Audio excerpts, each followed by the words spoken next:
Good. Yeah, please, Mr. President. Okay. Mr. Minister. Got my listening.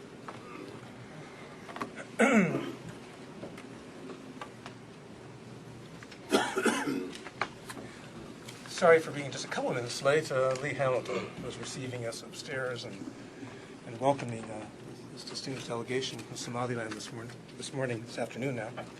Let me welcome all of you to this session. We have structured this on an invitation-only basis, knowing if people would have a particular interest in the subject and to allow a very open, candid exchange.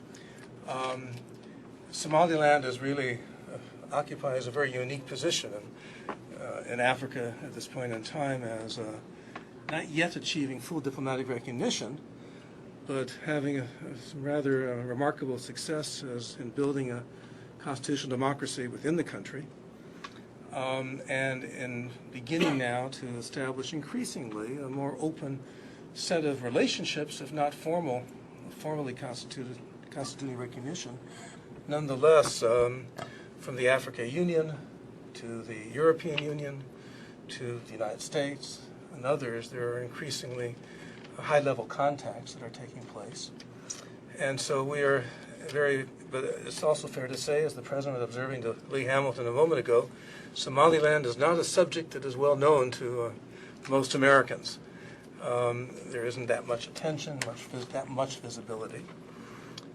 The President's visit to Washington at this point comes against the backdrop of the continuing concern about the violence and instability within Somalia itself, and with the potential implications that the people in Somaliland are concerned about in terms of the reverberations of that conflict upon the evolution of Somaliland.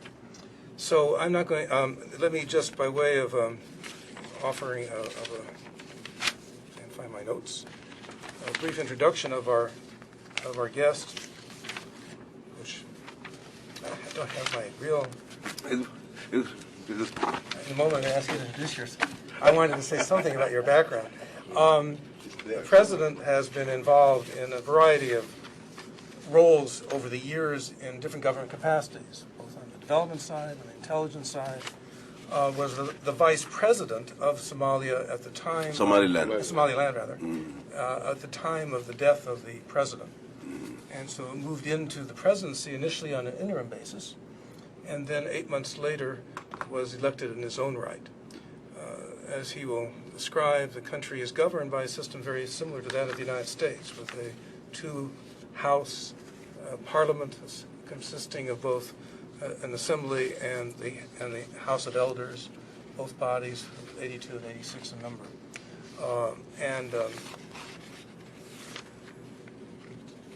The President is a distinguished scholar by. Excuse me. Let me just pause there and let's just move on to the discussion.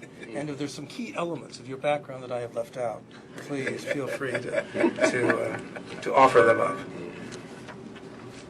Mr. President, we'd like to proceed by having an initial opening of 15-20 minutes of discussion. Yeah. And then we'll take field questions. We can open, and I would like to give my Minister of Foreign Affairs, Abdullahi, and my representatives being here. I can say my background, I've been working in different places. Sometimes diplomat, sometimes intelligence officer, immigration officer, different places. Governor, businessman. Then I became a vice president way back 97. And our late president passed away 2002 in hospital Pretoria. I was in the country at that time, and I called the parliament and ministers, and I said, where will we go? Then they said, through the constitution, you are the president. After 10 minutes, I become an interim president. Safely, nothing happening, no problem, take away, which cannot happen in many African countries. I was having 8 months to do the election preparation that was planned to happen in the country. people who have never made any elections for almost 38 years to go for election. It was not an easy job. People were afraid about going to that election, and they proposed that I will stay back for another 3 years interim period so that the election will be postponed. But I refused that offer. I said we will go to the elections and we tell our people that the election is more important than having number of years without election. Fortunately, we have made our first elections 15 December 2002, local government elections. Then by April 16, we made presidential elections. The matching between me and the one we were running together was 18 votes only. 80 votes only. 80 votes only. He asked for recounting. And when he asked for recounting, I gained more number, and my number increased to 217. It finished it up that to the court, and there were no problems that is happening in many African countries. We ran then for the election of the parliament. At that time, we were going from a clan-based parliament to multi-party system. It was very difficult. And all our clans were trying to remain in their seats because everybody was afraid that they will lose their... Our parliament rejected that we go for elections at that time. I take a ruling to the High Court. I said, what you have proposed is not right, and the court supported me, and we went for the election. I was having the majority of the parliament at that time, but I was doing my mission to do the elections, democratic process to be impractical in my country. The parliament was elected to 05 November. The two opposition parties gained more in the parliament. They joined together, and before coming to the to the parliament, they have chosen the first chairman, the second chairman, and the chairman, first chairman, and second chairman. It was a problem, but I accepted that to save the country that we go on chaos and anarchy. And it's this country that's functioning democratically in the Horn of Africa, which is called Somaliland. Many people, they didn't differentiate between Somalia and Somaliland. The only country who is in the agenda is Somalia, which is in trouble and which is supported by the international community. Somaliland's always become a victim for the bad deeds of their brothers of southern Somalia. No piracy has happened in our seas. No human trafficking have happened in our place. We have built a nation from the scratch after the catastrophe, 1991. Our late president demobilized 50,000 militia. He restructured the state, rule in place, government in place, rule of law in place, functioning state, collecting their revenue, doing all what any government has done practically in their own country, yet in search of recognition, the right to be a member of the international community.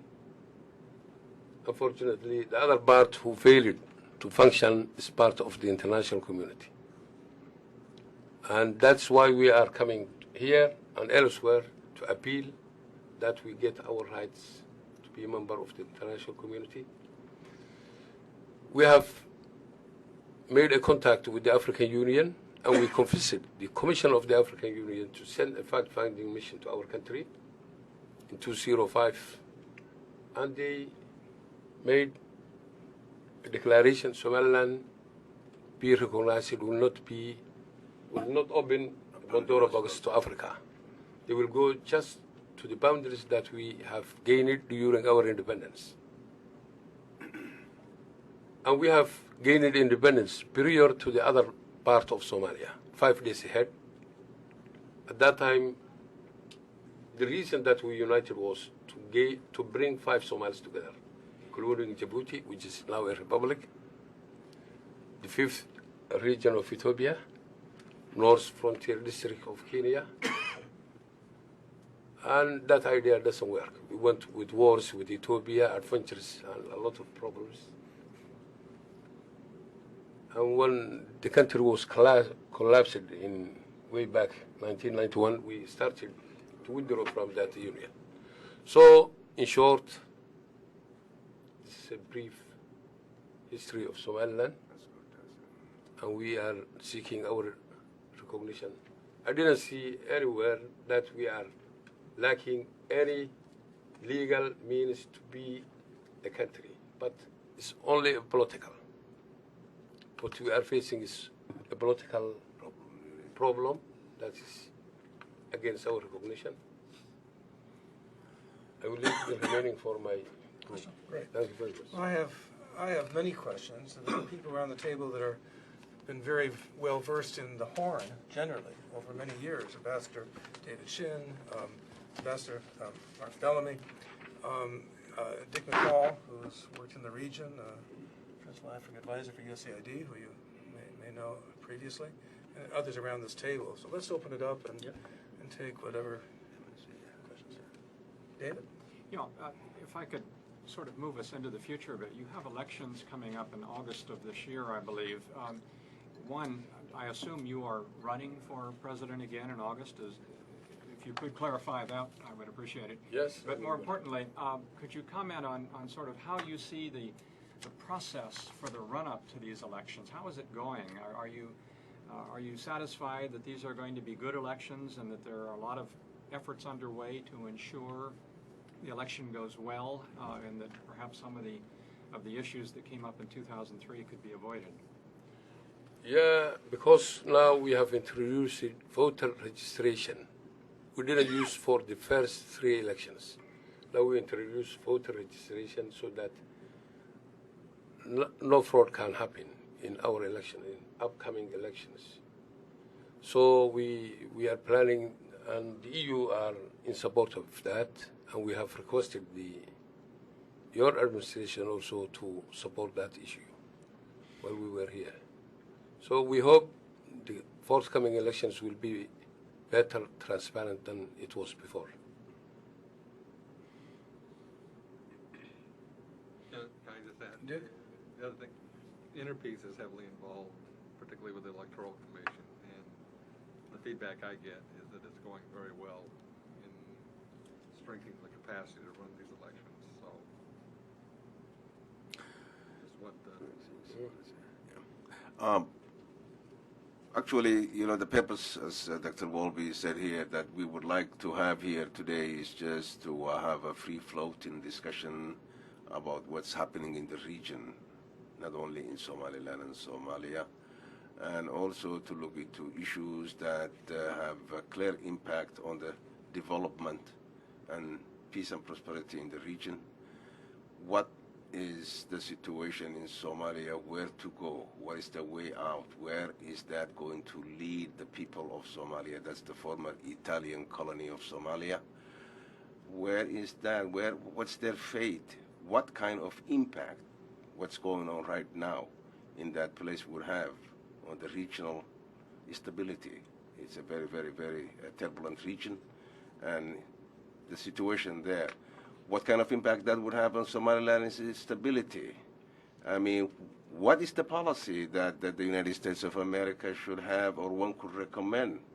Are we going to continue with the current paradigm and model that would say, let us just wait and wait and wait and see what happens in Baidawa or Mogadishu?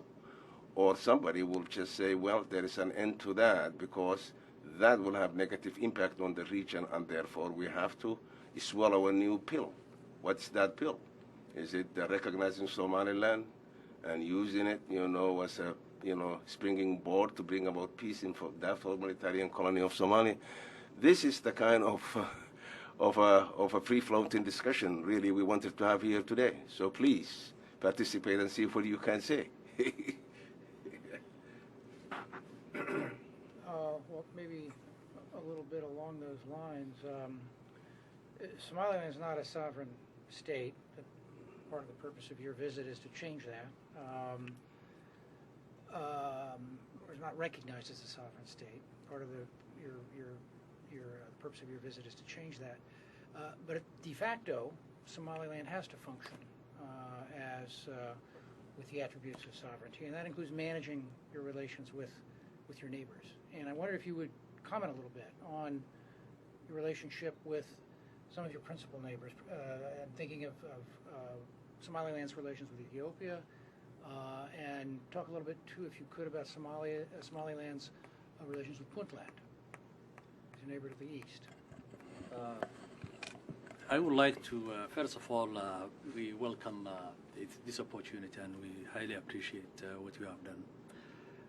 The experts in this city are here in the Horn of Africa. In fact, specifically when I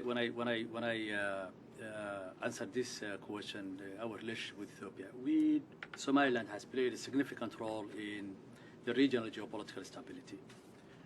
We have a very good friendship with Ethiopia, both in trade, commerce,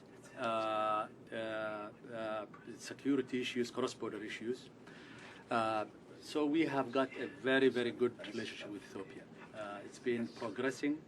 It's very strategic, both in security and in development. Having said that, with regards to the Puntland, was created on the basis of a clan, on the basis of ethnicity.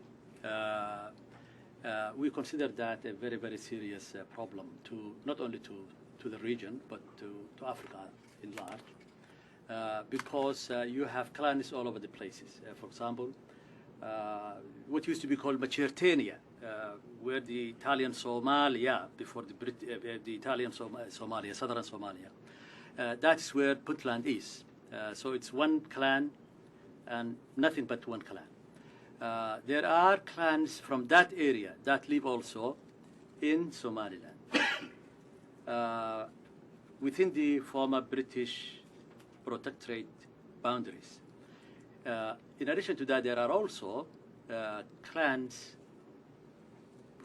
the same clan, some of them who also live in Ethiopia, the Region 5, and as well as Northern Frontier District, and the other part of Somalia, southern Mogadishu. So if one uses that as a statehood, it is, I think, a very, very bad precedent for Africa. Imagine having Tutsis in Rwanda, claiming also the Tutsis living in Congo or in Burundi. So it's a bad precedent. Our relationship with that has been more or less, they have been a thorn on the side. To be very frank with you, Somaliland tried to solve the issue within Somaliland in a very, very peaceful manner. We have been provoking multiple times. We have been attacked multiple times. But today, there is no major conflict as such. We are now in place, we have put in place the administration in Las Anod, which is very, very inclusive. Regional capital. With the regional capital, which is with the assistance and the acceptance of the local people. Now we have established it for the first time an inclusive, transparent, effective administration in Las Anod, and it's functioning. So we will hope that there will be no other provocations from that part, particularly from Garowe. This is what we have been doing, in fact, and we are now structuring, we are now building the administration, the infrastructure, the schools, the hospitals. We are working. The government of Somaliland put 2% tax surcharge for the development of Las Anod. There is a commission that the president has commissioned, which is also raising funds for the development of the area. Civil society organizations are involved. We have mobilized the international community, international organizations who are residing in Somaliland to visit and look into the needs of the situation. And we will hope that the issue of Puntland, between Puntland and Somaliland, will be solved amicably. We have no claim the territory of Somalia, what used to be called Southern Somalia.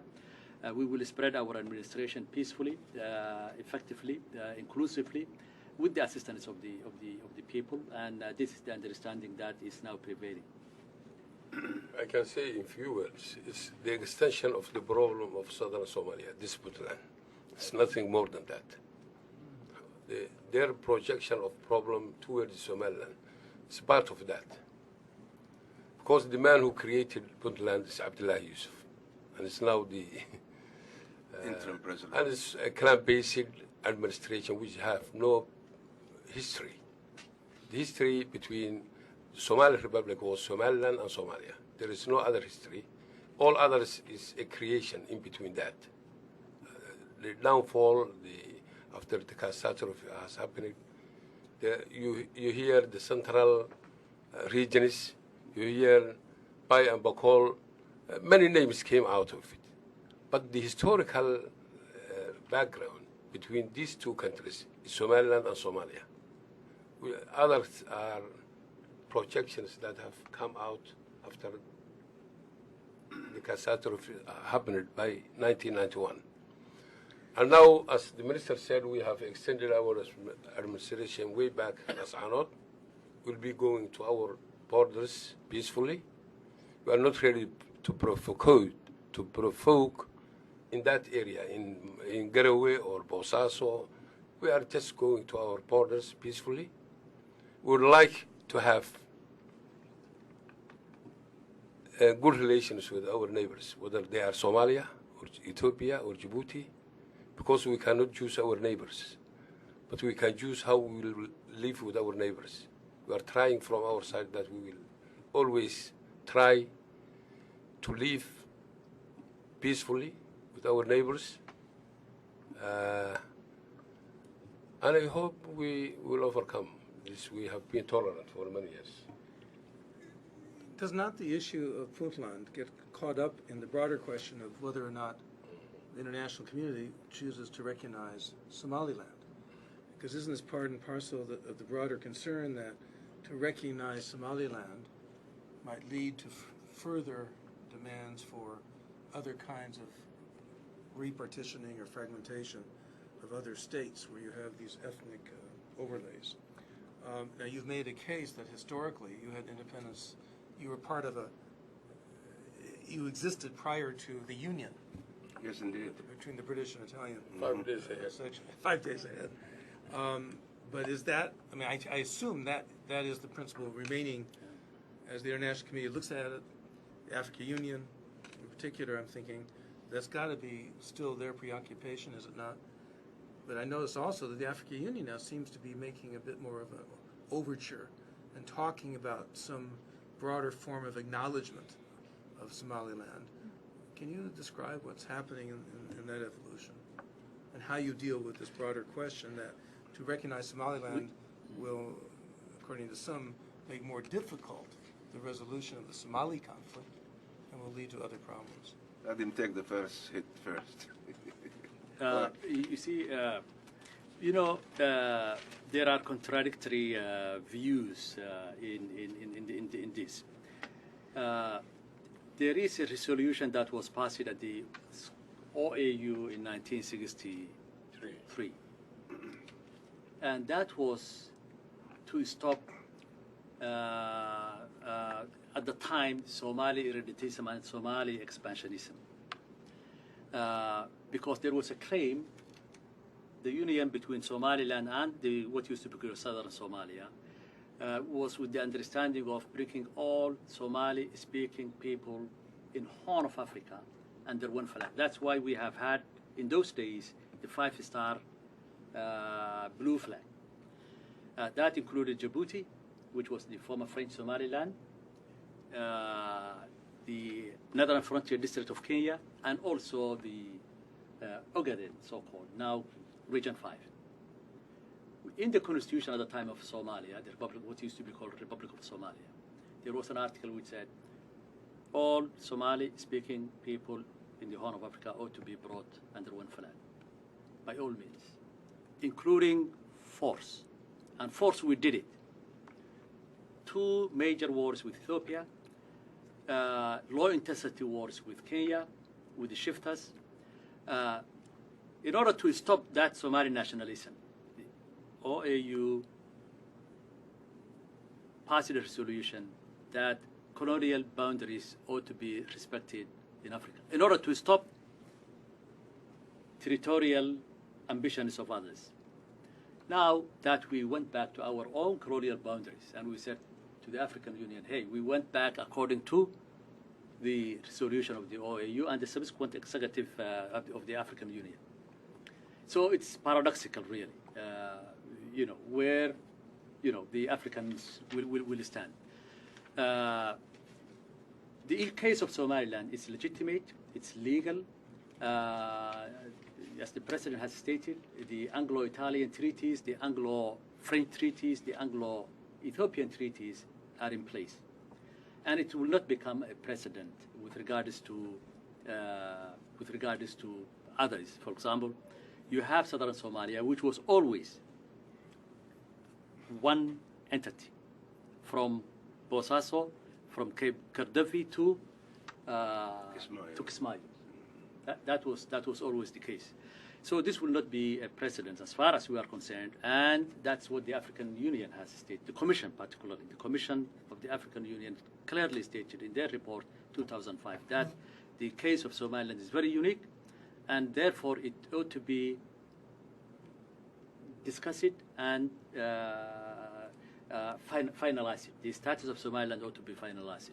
So we consider that there will not be someone in Bayambok Hall cannot say that we are an entity. And incidentally, the Puntland says always they are waiting for a federal Somalia. Even in their charter. In their charter. So as far as we are concerned, we do have a case. We have a legitimate case. We have a moral case. We have built a nation. We are a constitutional state. The voice of the people have been the will of the people. The referendum that we have taken for our constitution finish it once and for all the status of Somalilanders and the fate of Somalilanders. There was a question that was asked when we were up there with the chairman, and that was, what is that Somaliland? What's the problem Somaliland is facing? Somaliland is simply between a hard rock and a hard place. It cannot access to international financial institutions. It cannot access bilateral relations with the international. It cannot trade.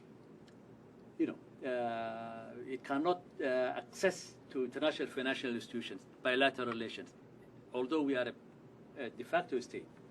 So our contribution is missing from the international community, really. And that is one of the biggest problems. You have here a democratic state, a nation that has a rule of law, that has held elections, that has exercised good governance, human rights. We have got over 93 human rights organizations only in Hargeisa, not even in Bur'o or Erigavo or elsewhere. Only in Hargeisa you have at least from what we know, 93 different organizations. So it's about time that the international community really takes a hard look on the case of Somaliland. Yes. Could you identify yourself, please? Yes, I absolutely will. Hello, Mr. President. My name is Lynn Fredrickson. I'm here in my capacity as an independent researcher, but I'm also known in Somaliland for just having gone on an Amnesty International mission. But I'm here today as an independent researcher. I have recently been to your country a few times. I was in Lasanad in December and conducted some research there, which was very enlightening. because there was a